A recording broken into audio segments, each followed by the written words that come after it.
Hello students, welcome to my channel biz classroom. And इस video lecture में हम question number 5 of HRM के बारे में डिस्कस करेंगे। जो क्वेश्चन है, what is human resource planning, explain the steps involved in the human resource planning process. तो चलिए समझते हैं ह्यूमन रिसोर्स प्लानिंग के कॉन्सेप्ट को। So HRP is basically the process of identifying and analysing the need for or availability of human resources so that के organizational objective may be met। Simply HRP का मतलब होता है planning of human resources, कि how many human resources are required in order to perform the available vacant post। Like human resource planning is basically the first function which is performed by human resource manager under procurement। यानी इसी के through पता चल पाता है कि हमारे organisation में कितने वेकेंट पोस्ट हैं और लोगों की एबिलिटी है या फिर हमें बाहर से लोगों को बुलाने की जरूरत है। So it is all about that. Human resource planning process क्या है, बहुत अच्छे से इस डायग्राम को अगर आप ध्यान से देखो, इसको ध्यान से देखोगे तो you can easily explain all the points under this. Like सबसे पहले ऑर्गेनाइजेशनल ऑब्जेक्टिव। क्या ऑर्गेनाइजेशन का ऑब्जेक्टिव है? और ऑर्गेनाइजेशन क्या चाह रही है? प्रॉफिटेबिलिटी चाह रही है कि अच्छा मार्केट बेस चाह रही है कि क्या चाह रही है? उसके हिसाब से ऑर्गेनाइजेशन का ऑब्जेक्टिव शुड कम फर्स्ट कि लोग क्या चाह रही है कंपनी। अब क्या करेंगे, उस ऑब्जेक्टिव को अचीव करने के लिए कि फोरकास्ट करेंगे हम ह्यूमन रिसोर्सेज के रिक्वायरमेंट को। लाइक जो ऑर्गेनाइजेशन के ऑब्जेक्टिव है उसको करने के लिए किस तरीके के लोगों की जरूरत है। लाइक स्किल सेट की बात करें, किस तरीके के मतलब जो लोग चाहिए, what type of skills they must have, they should have. दूसरा है वॉल्यूम ऑफ रिसोर्सेज, लाइक कितने नंबर ऑफ पोस्ट, कितने नंबर ऑफ लोग, 5 चाहिए, 4 चाहिए, 20 चाहिए, कितने चाहिए, so that should be determine. तो volume of resources, skill set. अब जो पोस्ट हमारे पास है, जो वैकेंसीज है, उस पे कोई अगर इंडिविजुअल आ रहा है तो क्या ड्यूटीज एंड रिस्पॉन्सिबिलिटी उसे परफॉर्म करनी होगी। क्या एक्सपीरियंस्ड पर्सन चाहिए या फिर हमें फ्रेशर चाहिए या कुछ और रिक्विजिट्स, लाइक जैसे कहते हैं ना कि should have like physically strong और रेडी टू ट्रैवल, तो इस तरीके के कुछ और रिक्विजिट्स। सो सिंपली यहाँ पे हमने फोरकास्ट कर ली कि हम मतलब हमारी ऑर्गेनाइजेशन को किस तरीके के ह्यूमन रिसोर्सेज की जरूरत है। अब नेक्स्ट हम परफॉर्म करेंगे व्हाट, ये audit skill set. Audit skill set हम किसके करते हैं? जो अवेलेबल ह्यूमन रिसोर्सेज होते हैं उनको हम चेकआउट करते हैं कि जो हमें रिक्वायरमेंट है, जो ये ह्यूमन रिसोर्सेज की रिक्वायरमेंट है, are they able to perform. अगर लग रहा है कि नहीं हमारे ऑर्गेनाइजेशन में उस तरीके के लोग हैं तो हम क्या करते हैं, उनको उन्हीं से काम करवा लेते हैं। और अगर लगता है वाइल ऑडिटिंग कि no, we do not have those मतलब जो स्किल सेट और द काइंड ऑफ एक्सपीरियंस और जो रिक्विजिट्स हमें चाहिए वो हमारे लोगों में नहीं है, तो क्या करती है the company, just go for hiring और bringing human resources from outsider sources. और इसके लिए वो क्या करेगी, recruitment, selection, training and development programme perform करती है। मीनवाइल वाइल ऑडिटिंग, कंपनी को लगता है कि उसके पास बहुत सारे ऐसे एम्प्लॉय हैं जो सरप्लस हैं, शॉर्टेज है, अवेबिलिटी है और सरप्लस है। तो वहाँ पे भी आपको क्या करना होता है, एक ह्यूमन रिसोर्स मैनेजर क्या करता है, रिक्रूटमेंट को फ्रीज कर देता है, रिट्रेंचमेंट कर सकता है, पार्ट टाइम वर्कर्स को हटा सकता है।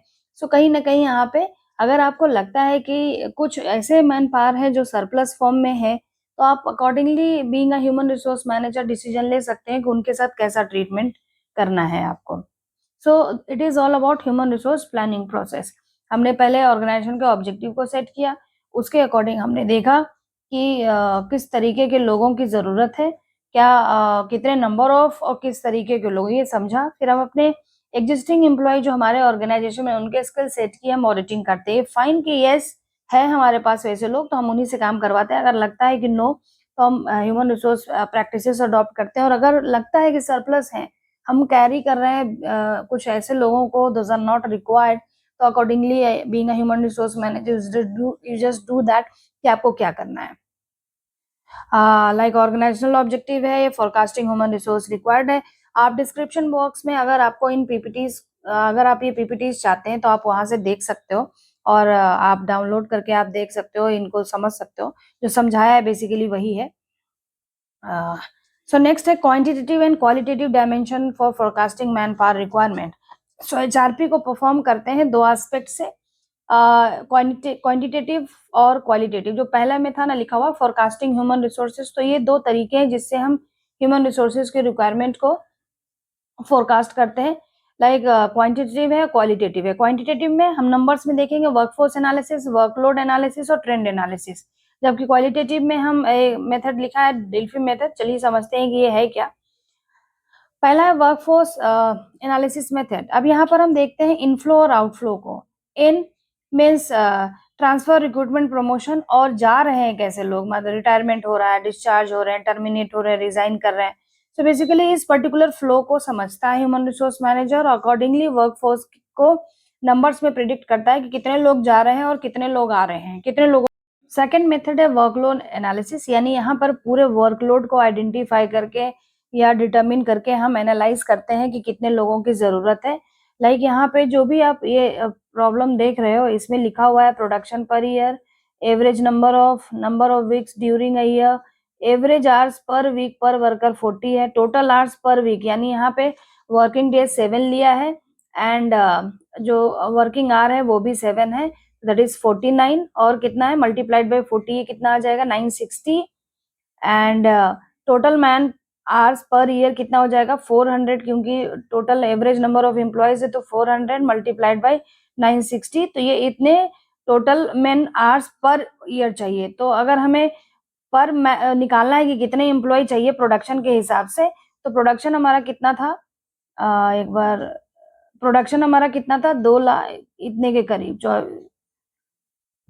24 लाख यूनिट है प्रोड्यूस करना है, और हमारा total man hours per year कितना आ रहा है, डिवाइड कर दिया तो 3 यूनिट्स पर मैन, यानी कि एक पर्सन 3 यूनिट बनाएगा। तो इस तरीके से हम कैलकुलेट कर सकते हैं कि हमें कितने नंबर ऑफ यूनिट्स चाहिए और उसके हिसाब से हमें कितने लोगों की जरूरत पड़ेगी। तो it is all about workload analysis. The third is statistical techniques are like ratio trend analysis. Like यहाँ पर देखिए लिखा हुआ है प्रोडक्शन ऑफ यूनिट्स दिया हुआ है 5000, 2006 में नंबर ऑफ वर्कर्स 100, तो रेशियो कितना आएगा 5000 डिवाइडेड बाय 100 इज लाइक 50। अब 2007-8 को एस्टिमेट करना है तो कितना हो जाएगा 8000 है, एस्टिमेशन है कि 8000 है, लाइक पहले 5000 था, अब हमने 8000 कर दिया। तो कितने नंबर ऑफ वर्कर्स हमें जरूरत होंगे, तो 8000 डिवाइडेड बाय ये जो रेशियो आ रहा है 50, तो 160, यानी कि हमें इतने लेवल ऑफ यूनिट्स को प्रोड्यूस करने के लिए हमें कितने वर्कर्स की जरूरत होगी, that is 160।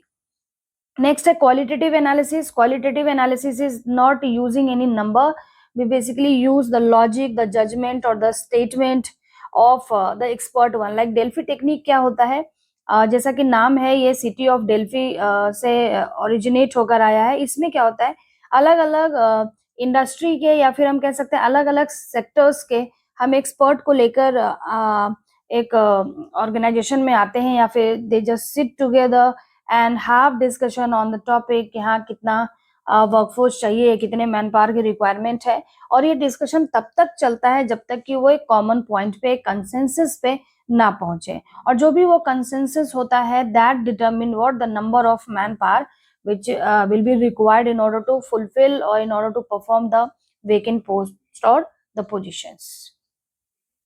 Limitation of human resource planning क्या है, लाइक अनसर्टेन फ्यूचर। आपने ऑब्वियसली आपने प्रिडिक्ट किया है तो आपको नहीं पता है कि जो लोग आपको चाहिए, आपने जितना नंबर ऑफ प्रोडिक्ट किया है वो उतने ही जरूरत हो सकता है, वो कम भी हो जाए, वो ज्यादा हो जाए, because it is based on what assumption. So ये गलत भी हो सकता है। Conservative attitude of top management. Suppose कि आपको जितने लोगों की जरूरत थी आपको उतने लोग नहीं दिए, क्योंकि ऑर्गेनाइजेशन सोच रहा है कि अरे इतना ज्यादा खर्च करने की क्या जरूरत है, तो आपने आपकी जो भी प्लानिंग रही थी ह्यूमन रिसोर्सेज को लेके वो पूरी that process all will go in when. In securing among staff, obviously जैसे कि ऑडिटिंग के समय पता चल पाता है कि भाई ऑर्गेनाइजेशन को ऐसा लग रहा है कि हम उस लायक नहीं है, या फिर as an employ I am not suitable for the vacant position. So कहीं ना कहीं एक तरीके से इनसिक्योरिटी आ जाती है लोगों के बीच में। टाइम कंज्यूमिंग प्रोसेस है, क्वालिटेटिव और क्वांटिटेटिव मेथड को परफॉर्म करेगी कंपनी, तो वहां पे मालूम चल पाएगा। वो उसमें लोगों को बिठाना है, साथ में उनका एक पॉइंट जानना है, फिर या कैलकुलेशन करना है हमें। सो वो टाइम कंज्यूमिंग प्रोसेस है, एक्सपेंसिव प्रोसेस है, और accuracy of forecast because it is totally based on assumption, so ये गलत भी हो सकता है और सही भी हो सकता है। नेक्स्ट में इसका एक्सप्लेनेशन भी लिखा हुआ है। अगर आपको इसकी पीपीटी चाहिए तो आप डिस्क्रिप्शन में लिखे हुए लिंक पे जाके टेलीग्राम चैनल या व्हाट्सएप चैनल पे आप इसकी पीपीटी को डाउनलोड कर सकते हैं और वहां से देख सकते हैं। एंड आई होप कि मैं आपको समझा पाई हूँ। अगर आपको इसका पीडीएफ या नोट्स चाहिए तो आप टेलीग्राम चैनल या हमारे व्हाट्सएप चैनल के थ्रू ले सकते हैं। उसका जो लिंक डिटेल है वो आपको डिस्क्रिप्शन में मिल जाएगा। अगर आपको ये वीडियो पसंद आया हो, अच्छा लगा हो, मैं आपको समझा पाई हूँ, तो इसको सब्सक्राइब करिए, लाइक करिए और शेयर करिए।